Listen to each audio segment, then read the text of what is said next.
шинэ жилийн өмнө сонгуулийн хуулийг шахаж нэг баталж магадгүй болчиход байна. Эсвэл сонгуулийн хуулийг хүслгүйгээр хуучин гарны явуулах гэсэн юм хоёр л дүр харагдаад байна. Сонгуулийн хуулийг бол яаралтай батлах ёстой юм байна. Ягаад гэвэл өмнөх сонгуул бол өөрөөр хэлбэл 2012 оны сонгуул бол үндсэн хууль зөрчсөн сонгуул болсон шүү дээ. Үндсэн хууль зөрчсөн сонгуул. Үндсэн хуулиар бол үндсэн хуулийн 21-2 дээр бол хэн яаж сонгох вэ, хэнийг сонгох гэдэг маш тодорхой заагаад өгч гисэн.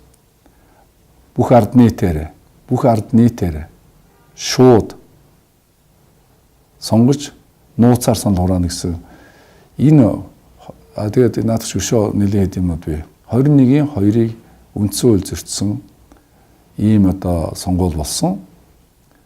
48 гишүүн нь бол ард түмнээс сонгож үндсэн хуулийн дагуу сонгогдсон. 28 нь бол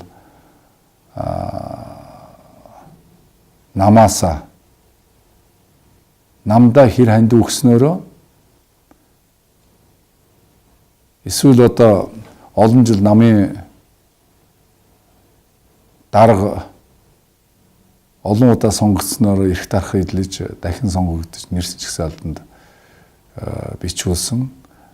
За эсвэл одоо юу гэдэг намынхаа даргад удирдлагууд хичнээн одоо долгионсноор сонгогдсон гэж би ингэж үздэг шүү дээ. 28 хүнийг бол. Тийм учраас үндсэн хууль зөрчсөн парламент байхгүй юу? Тэгэхээр бол их хурл байхгүй. Тэгэхээр дахиж үндсэн хууль зөрчих болохгүй.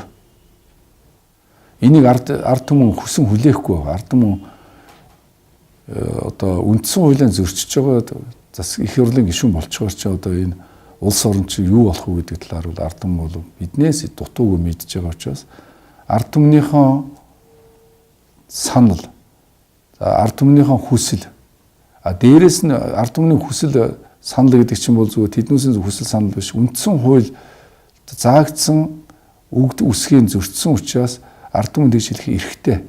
Тэгэхээр үндсэн хууль зөрчиж юм сонгуулийн хууль болсон учраас сонгуулийн хуулийг даруй өөрчилж яг одоо байгаа үндсэн хуулиа өөрчлөхгүй байх юм бол одоогийн үндсэн хуулиар бол ард түмнээс шууд сонгогдох хэрэгтэй. Энэ зарчим дээр ажил нь би ажлын хэсгийн ахлагч яваад бол ажлын хэсгийн гишүүний хувьд бол энэ байр суурьнаар хамгаална л гэсэн байр суурь.